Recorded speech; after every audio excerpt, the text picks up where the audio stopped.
So the 2019 Grammys just took place last night. I was extremely underwhelmed, didn't even bother to tune in. The Grammys to me is like the Super Bowl at this point.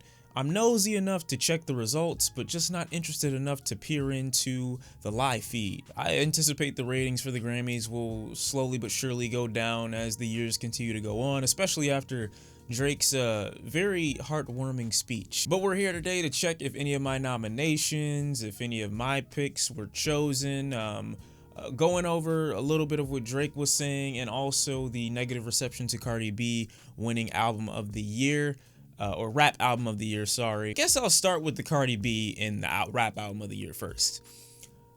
As you can see, there's a clear lack of disappointment on my face, because what I won't do, okay, what we're not about to do is we're not about to shit on or shame Cardi B for winning a Grammy. I'm not about to shame her because she won Best Rap Album.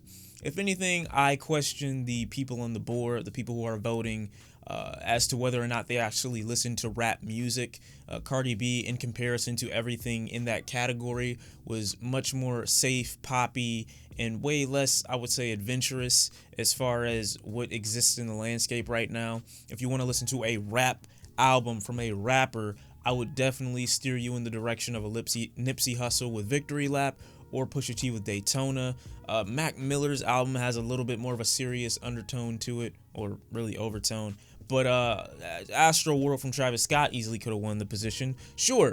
But like I said, I'm not about to shit on Cardi B for winning, because too often in hip hop, we don't really take wins. Like, even when there's a win, I'm jaded enough and cynical enough to believe that this was more of a political move more than it was Cardi B having the best rap album, just because she's a woman and she's a minority. It's like when businesses used to hire black women over black men because it made their census or their statistics look right to the government. All that being said, even though I feel it was a political move, even though I felt there were albums out there in the rap category that deserved the spot over hers, again, we can't just shit on people for winning. I'm not gonna do that. Put out a decent album last year. I somewhat enjoyed it. It wasn't the best thing I'd ever heard, but it was still enjoyable. She takes the spot. I'm fine with that. What is a big deal is the hypocrisy within rap music when people keep saying that these committees and these big establishments that are run majority by white people don't actually matter. Then they get upset when the Grammy results come out. I don't understand. I think we're all just too nosy. Also, before I get to the rest of the Grammy nominations, I wanted to quickly address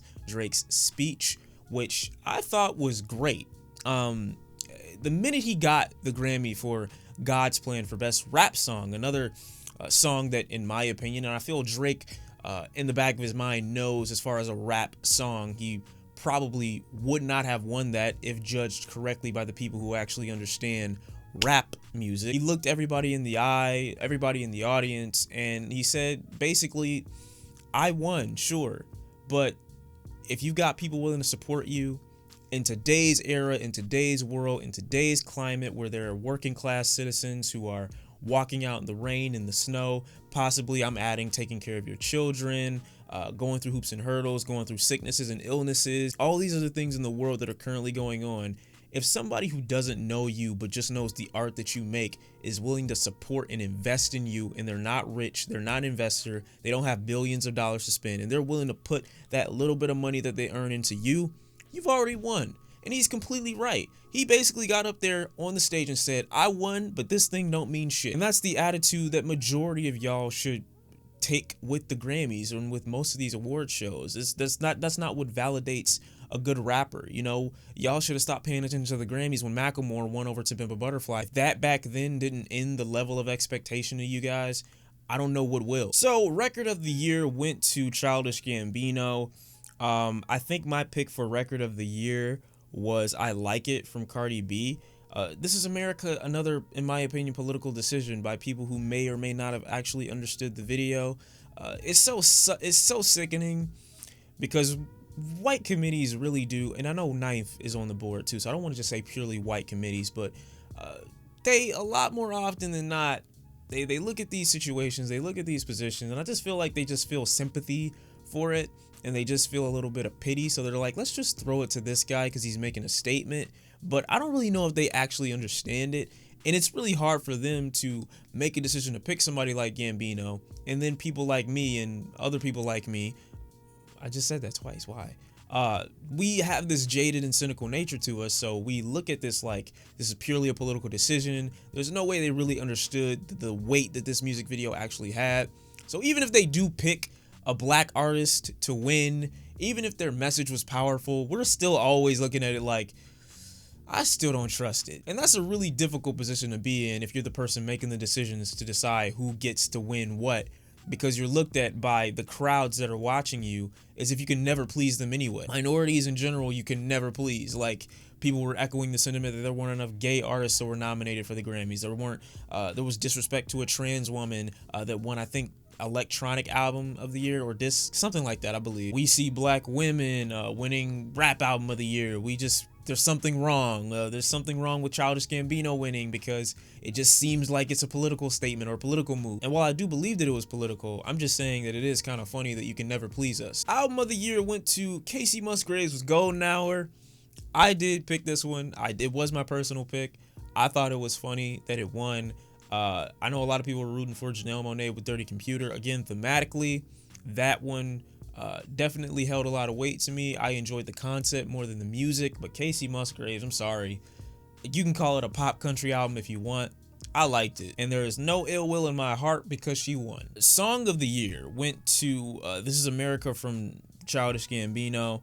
Looking at everything here, I'm not mad at that. I'm really not. Again, though, we're gonna be honest with ourselves and say that This Is America is gonna get any play outside of the music video. You tripping. And that to me is why this nomination doesn't really make sense, or this win doesn't really make sense, because This Is America paired with the video had extreme impact, but without it, how many people were listening to it? I liked it, but I'm in the minority. I know I am. I think my pick was All the Stars. So, I mean, I couldn't have been more off. Best New Artist, Dua Lipa? But I don't know who that is. I'm not going to hate because I think it's pointless to hate, the nomination or the winner of the spot if you don't even know who the fuck they are in the first place.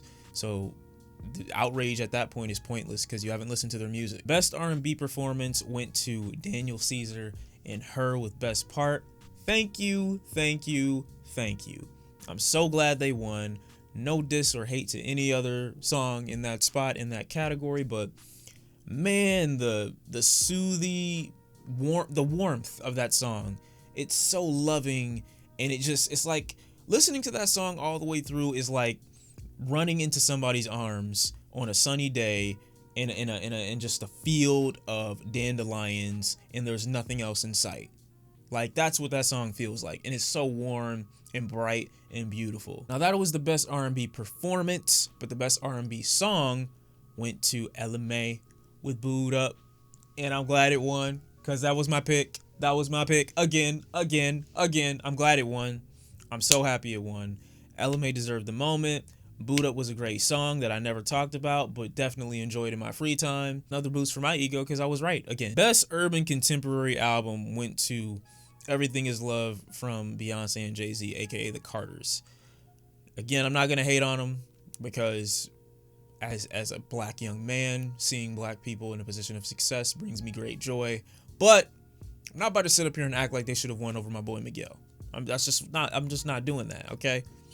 They had a great album. I know a lot of people love them. Actually, no, I don't want to say great album because the Carters, again, to me was just another way of them saying, hey, everybody who thought that we were on edge in our marriage, we good. I enjoy their own personal albums, 444 and Lemonade, way more than this Together project that they had. I think they should keep their music separate. Not trying to hate on them, but I didn't enjoy Everything Is Love like a lot of people seem to. Easily could have went to War and Leisure from Miguel. So my pick was War and Leisure. Unfortunately, it didn't win, but I definitely feel like it deserved to. Next, for Best R&B Album, we got H.E.R. Boom! I was right again. I'm glad H.E.R. won. Layla Hathaway, her being from Chicago, unfortunately, I don't think she capitalized off the production and the bumpiness that Chicago has. Leon Bridges, I think, like I said, emulating the style to a degree, keeping the spirit in a way of Sam Cooke Alive is cool.